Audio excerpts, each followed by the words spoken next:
What's going on, duelists? It's your boy Nick, bringing you today a slight update to my Chimera Melffy list and what's going to be a new form of video that I'm going to be bringing to the channel moving forward, basically called Tournament Update.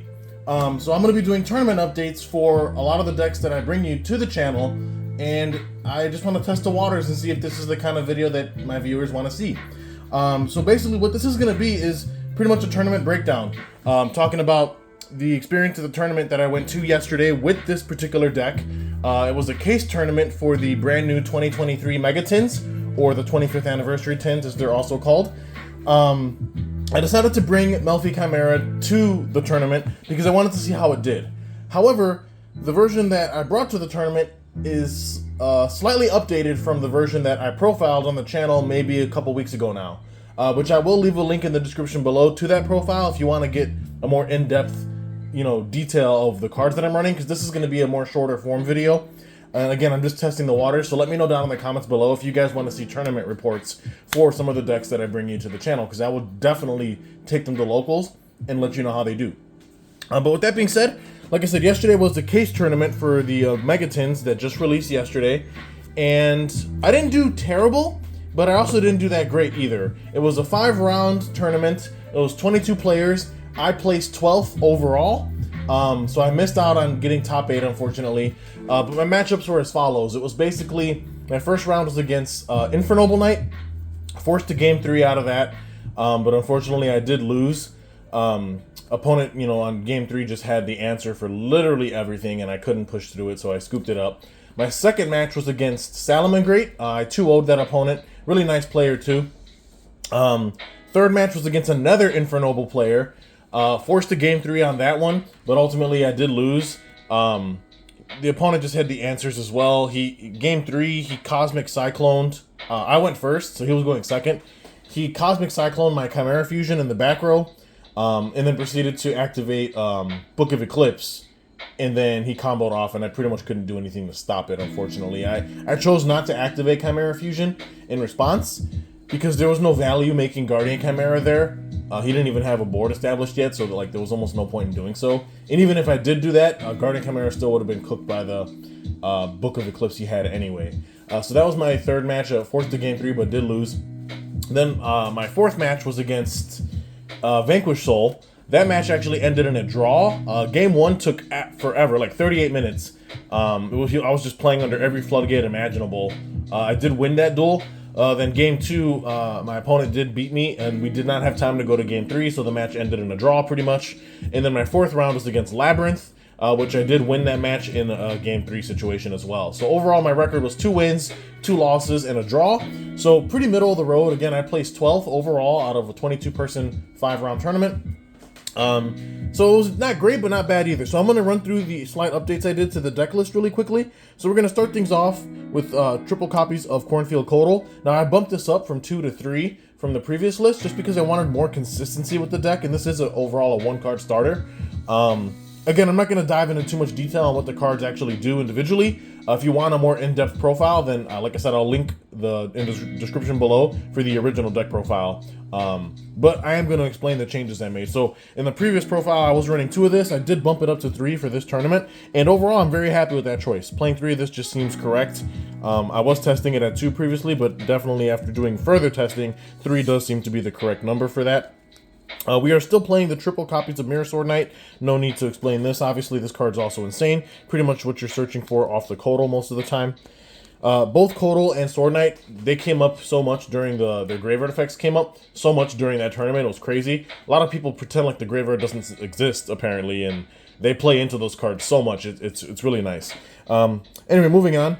Still on the 3 Baphomet. We run 3 Baphomet in this list because if you open Baphomet and have Obedience Schooled, it's also full combo. So playing 3 Baphomet in this particular list does seem correct as well. Then we're still on the 2 Gazelle. The 2 Gazelle is fine. I don't recommend playing 3 in this variant, only because you have so much recurability with this, with the Melffy package, being able to add back beasts from graveyard and use cards like Hide and Seek to cycle beasts back into the deck to get more draws. You can always recycle the Gazelle, so I felt like playing a 3rd one wasn't needed.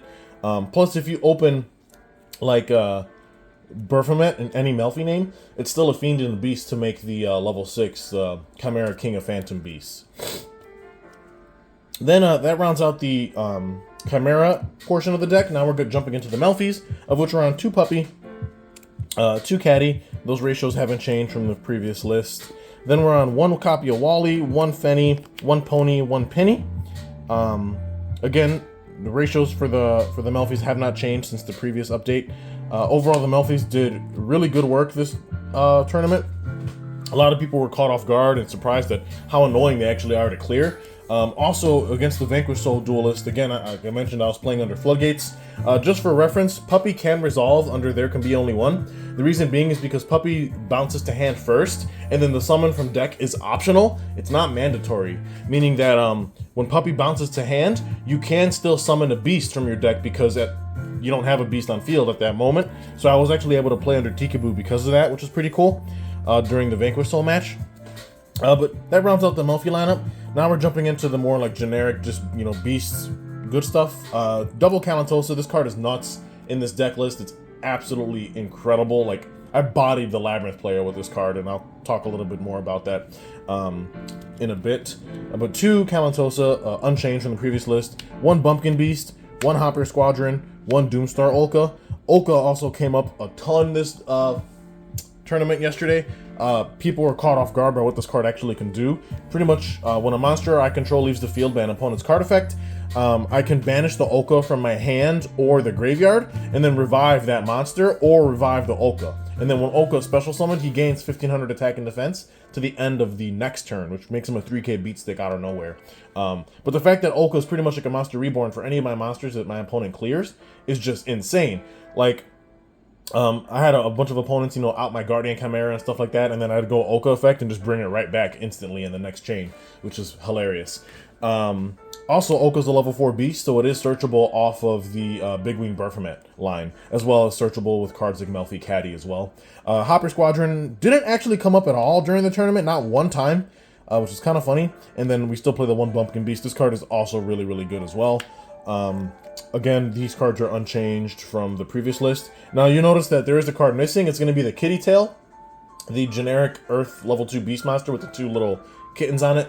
I cut that card because, yes, a Foolish Burial is good, and when it's destroyed, it lets me search for any beast, or Wing Beast, or Beast Warrior from deck to hand.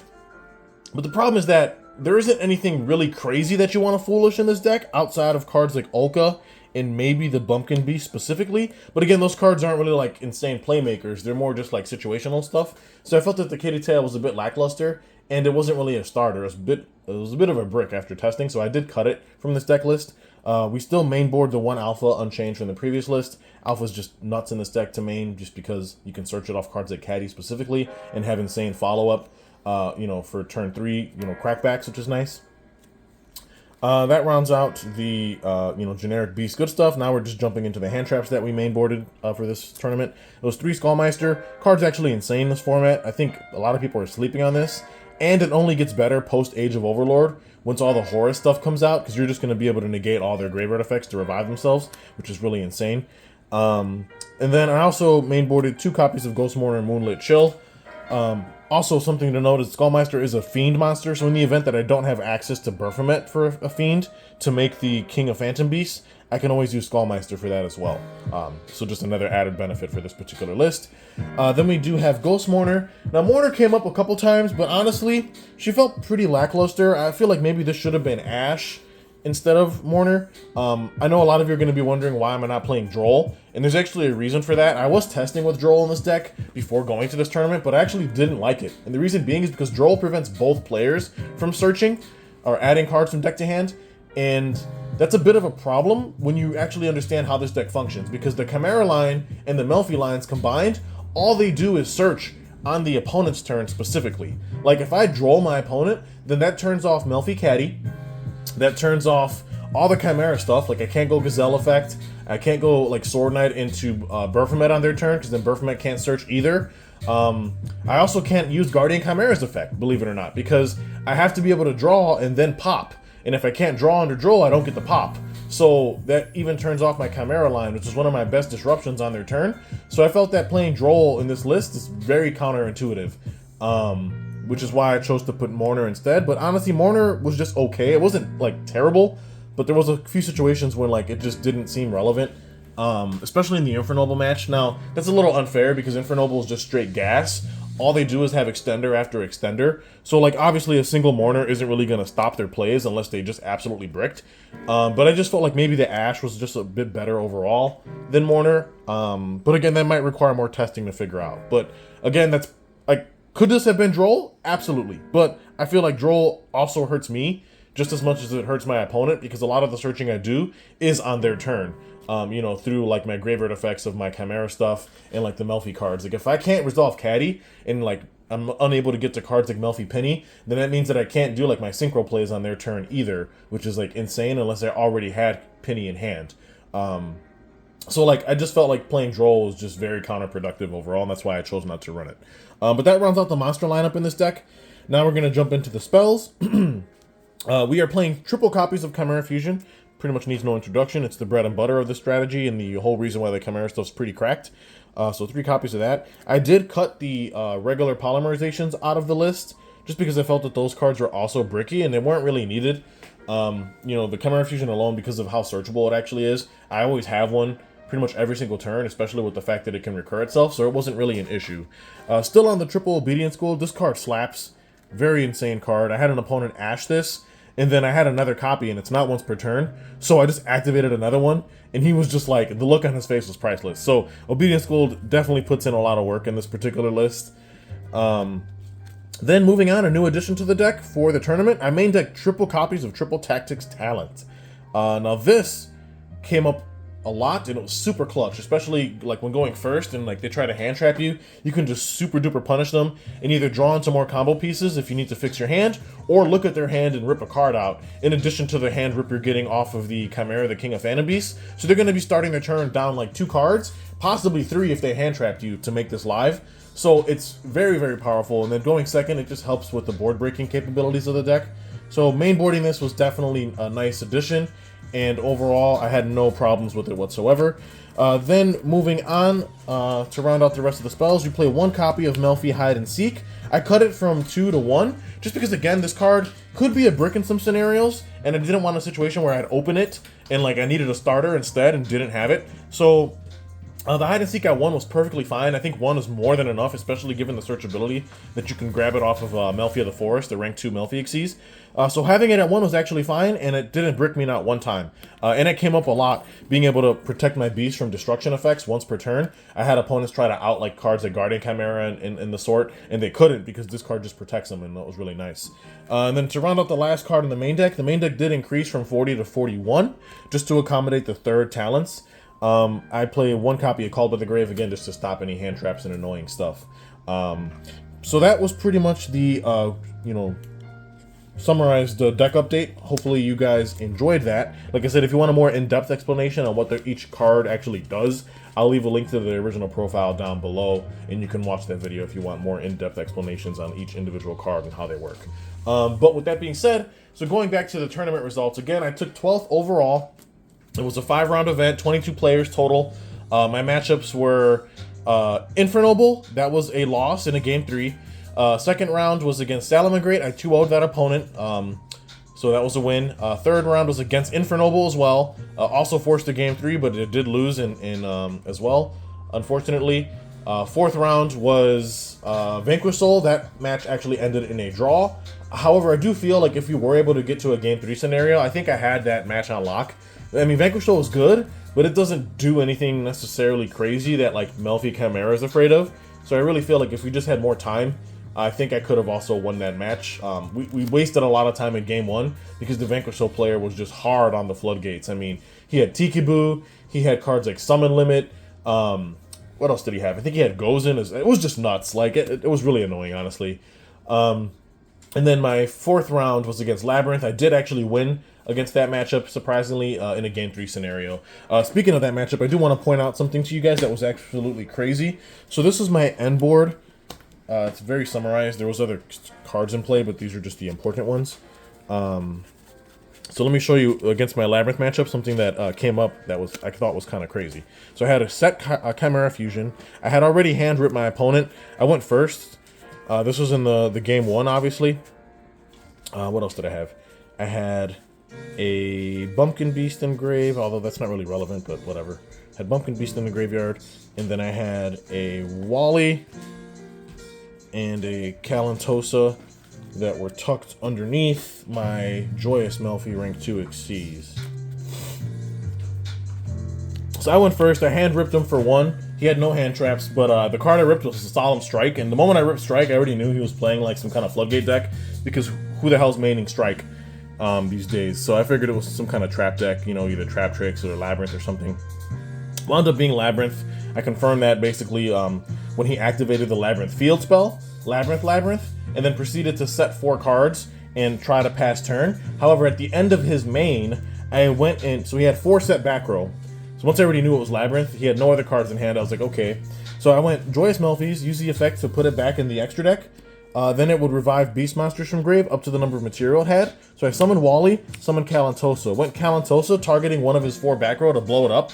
Obviously, they were set that turn, so he couldn't use them. And he didn't have any monsters, so he didn't have like Ku-Klok or anything to be able to shotgun them in response. So he hard set everything, activated the field spell, and tried to pass. At the end of main, I went Joyous Melffy's, used the effect to revive Wally and Kalantosa, which triggers the Kalantosa since it was summoned by a beast. So targeted one of the back row and destroyed it. Then at resolution, I went Chimera Fusion, using the Chimera, the King of Phantom Beasts, the Kalantosa, and then another monster in my hand, to go ahead and make the Guardian Chimera. Since I used 2 cards on field and 1 in the hand, I was going to get a pop 2, draw 1. So I used Guardian Chimera to blow up 2 more of his back row. Then at resolution of that, it's still his turn. So then I use the graveyard effect of the King of the Phantom Beast by banishing it. And then I can special summon a Beast, Fiend, or Illusion monster from grave. So I summoned back the Kalantosa that I used as fusion material to make Chimera. And since Kalantosa is not once per turn, and it is summoned by the effect of a Beast monster, it triggers its effect again to pop another card on field. So I wiped out his last back row he had. And he pretty much scooped it up right there instantly. Because all he had left was just a Labyrinth field spell, and he had no cards in hand and nothing else on field. So that was a really cool play that I did that I thought was just hilarious. Just being able to really abuse the Kalantosa in this deck is so cool. But yeah, like I said, I ended up winning that match against Labyrinth. Now the matches that I lost, it was kind of ironic because both of my losses were to Infernoble specifically. Now Infernoble is kind of crazy. I'm going to actually pull up the extra deck for you guys so you can kind of see what I was running. Because there were some slight changes with the extra deck, but for the most part, it isn't drastically different. So we're starting off with our fusions. Of course, you play 2 copies of Chimera, the King of Phantom Beasts. That's obviously a given. Then we play 1 Magnum, the Reliever. This actually doesn't come up as much as I thought it would in practice. Honestly, when Age of Overlord comes out and we get the new level 6, the Baphomet Chimera card, I think I'm going to cut Magnum, the Reliever for that instead. But anyway, I played 1 copy of Chimera, the Illusion Beast. This card came up a lot too, very powerful. And then obviously the 2 Guardian Chimeras. These cards are absolutely invaluable in this list. They're pretty much your main form of disruption on their turn specifically, which is really nice. Then moving on to the Synchros, 1 Mary Melffy's, 1 Desert Locust, 1 Omega. I did cut the level 10 Leo, the lion synchro. If you look at the profile again, which is linked in the description below, you can see what level 10 synchro I'm talking about. But that card was just a situational card. In the profile I said you could have subbed it for Baron, but honestly I seldom make level 10 synchros in this particular list anyway, so I just cut out the level 10 synchro altogether, and just played this as my synchro lineup, and I don't regret it at all. So obviously cutting the synchro opened up a slot in the extra deck, and we'll talk about that shortly. I played 1 Joyous Melffy's, 1 Mary Melffy's, and 1 Onabimaru for my rank 2s of choice. These come up all the time. Onabimaru, I honestly haven't made it once, so this is also another flex spot.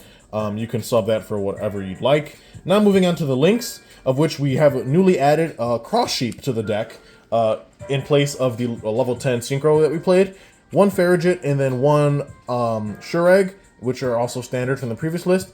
But the Cross Sheep specifically, now why did I add this? Well, because I'm main decking triple talents now, if I go second and I want to use the effect to take an opponent's monster, I don't actually have a way to link that monster off. Unless I fuse with it to make like Guardian Chimera, I don't have a way to get rid of that monster myself. That way they don't get it back. So I wanted a link that I could play that was generic, that if I took their monster with talents, I could link off right away. So Cross Sheep was actually the best card for that, because not only is it generic, just requiring 2 monsters with different names, but it's also a beast, so I can still go into this even if I'm locked into it under Obedience Scold. obedience goals restriction. Not to mention, his effect actually comes up in this deck because I do fusion summon a lot on the opponent's turn with Chimera Fusion. So if I make a fusion monster and he's pointing to it on summon, or if he's already pointing to a fusion and another monster gets summoned to a zone he points to, I can use Cross Sheep's effect to revive any level 4 or lower monster from my graveyard, which could be any of my Melffys, could be any of the Gazelle or the Mirror Sword Knight engraved. So this card actually did come up twice during the tournament, so I actually am very happy with the change. So that rounds out the extra deck. Now we'll jump into the side deck briefly. I'm siding the 2 copies of DD Crow. They didn't really come up this particular tournament, but I feel like there's a lot of matchups that do care about this card. I do side the 2 copies of Alpha for when I know we're going to be going second. I can side into the 2 and just main board the 3. Then we're playing a Super Poly package of 1 Garua, 1 Starving Venom, and 2 copies of Super Poly. I would pretty much side into this post every single game 1. This was just a really decent package, obviously, to have. Just being able to clear any problematic threats against the opponent. And sideboarded 2 Herald of the Abyss, 1 Triple Tactics Thrust. This actually I bought recently, and I threw it in the side. I didn't really have anything else I could put it in, and it didn't come up though, unfortunately. The one time I had it, I actually got anti-spelled, and that kind of felt really bad. But the point is that I can go like Thrust into cards like Herald of the Abyss, or Thrust into Duster, or I can also Thrust into the Lost Winds, which I'm also siding potentially. But the Heralds of the Abyss are new additions to the side, along with Thrust. And the Heralds of the Abyss are for cards that are like unaffected, like in the Purely matchup. You know, when they make their X Purely Noir, I can use Herald of the Abyss to out it, or against any other matchup that makes an unaffected, you know, annoying monster, like Psychic End Punisher is another example. But anyway, so that rounds out the side. Now, if I had to make any changes, I would definitely try to add more board breakers, maybe like Dark Ruler in the side. Because against the matches that I lost, being Infernoble specifically, those are like full-blown combo decks. And unfortunately, there isn't really anything in my sideboard that helps me against that matchup, outside of like Super Poly specifically, and maybe Alpha. But the problem is that Infernobles can end on so much disruption and so many negates that I kind of just need something that like they can't respond to. Because even if I have the Alpha, they can still just negate it or blow it up with any of their Infernoble cards, which obviously makes it feel lackluster. So the only really like blowout that I have against them is Super Poly. So I feel like that contributed to my matchup losses, unfortunately. And I think that post, you know, this particular tournament, I definitely want to side into more board breaking cards. Like, I think Dark Ruler makes the most sense. Because honestly, if I had cards like Dark Ruler, I feel like I would have fared a lot better against Infernoble, especially going second. Also considering the fact that I lost both die rolls game 1, and the Infernoble players were the ones going first game 1, and I was stuck like having to go second into their insane established boards. It was just kind of crazy. Like, Melffy Chimera is good, but it's not, you know, play through 5-6 negates good. Like, let's be real here. So that's the only thing that I feel like I would change. I don't think I misplayed at all during my matchups. I think I played this deck to the best of my own ability. And like I said, I didn't do terrible, but I didn't do great either. It was, like I said, 2 wins, 2 losses, and a draw, respectively. 5 rounds total, 2 Infernoble matches, 1 Salad, 1 Vanquish Soul, and 1 Labyrinth. The only 2 matches that I lost were against the Infernoble players, and that's only because, again, those decks just combo so hard, and this deck, unfortunately, doesn't really have any good way to stop them. I think if I went first, game 1 specifically, I feel like I would have fared a lot better, obviously, because going second into their boards is, again, really insane. They just have, like, so much disruption to throw at you in all different forms. They have, like, spell trap negates, they have monster negates, they have pops to do the Charles. You know, that's not even accounting for any hand traps they have. They also have that trap card, the Horn of the Oliphant, which is also another non-target pop, which is really annoying to play through. Like, they just have so much disruption, it's kind of insane. Then combine that with the fact that, like, you also can't target any of their stuff, because if they have Metal Silver Armor, and then also have the other Infernoble 4 equipped to something that states you can't target that card, then you can't target anything on their board, so their whole board is like targeted immune, which is also really crazy. But considering, I mean, I'm very happy with the results. I think the deck performed well, especially given the changes that I made from the original list. I don't think there's any main deck changes I would make. except for maybe like taking out the mourners and putting in a different hand trap. Again, not Droll. I know a lot of you are going to be in the comments, play Droll, it's insane this format. Yes, I'm well aware that Droll's nuts, but at the same time, Droll also hurts me equally as much as it hurts the opponent, and I'm not really a fan of that, because a lot of the searching that I am able to do is on their turn, especially if they Drolled me on my turn, then I'm for sure doing searching on their turn, because obviously, like, if I get Drolled, and this did come up actually, I searched Gazelle and a Chimera Fusion off the Baphomet, and then they Drolled me immediately after. So what I did was I went Chimera Fusion and fused the Baphomet, but the Beast Monster that I fused away, I believe was actually just a Melffy name, because I chose to keep the Gazelle in hand, because it makes no sense to like fuse using Gazelle, because the Gazelle's effective search when used as material won't trigger since we're under Droll. So like I just use Baphomet and Puppy, for example, to make my fusion, still get the hand rip, and I keep Gazelle in hand, add Chimera Fusion back to then set it, and then I just Chimera Fusion on their turn, then I use Gazelle's the material, that way I can trigger Gazelle's effect of search and illusion on their turn specifically. But if I Droll them, you know, in return, I still can't search off Gazelle, or search off cards like Caddy, or search off cards like Baphomet, or search off, you know, I can't activate cards like Guardian Chimera because he requires you to draw. And if I can't draw, then I can't pop anything on field either, which is also really crucial. So that's why I chose not to mainboard Droll in this particular deck. But that's going to be my tournament report. Hopefully you guys like this style of video. Let me know if this is something you want to keep seeing on the channel. I can definitely take more of the decks that I bring to you guys to locals and do more tournament report updates and any, you know, changes and whatnot that I should be doing. But with that being said, stay tuned to the channel, guys. Like and subscribe if you haven't already. I just realized now I completely forgot to do my intro, but my name's Nick. We do Yu-Gi-Oh! Content mainly focused around rogue and casual decks alike. If that's the kind of Yu-Gi-Oh! That you're interested in, then I highly encourage you to subscribe, like, and comment down below on what you thought. We are working our way up to the 1,500 subscriber goal, and we're pretty much almost halfway to 1,100. So if we stay on track, you know, we should be chugging along pretty nicely. And also, fear not, I know that the Libro Mekanko deck profile that I just updated last week on the channel reached its 35 like goal. I will be bringing you guys the combos and test hands for that deck as well sometime this weekend. This weekend's a little bit crazy for me because I have a lot going on. But if not later today, then at least by tomorrow for sure, I should have the combos and test hand video up for the Libro Mekanko deck. So with that being said, guys, this is going to be Nick signing off, and let me know what you guys thought of my very first tournament report video.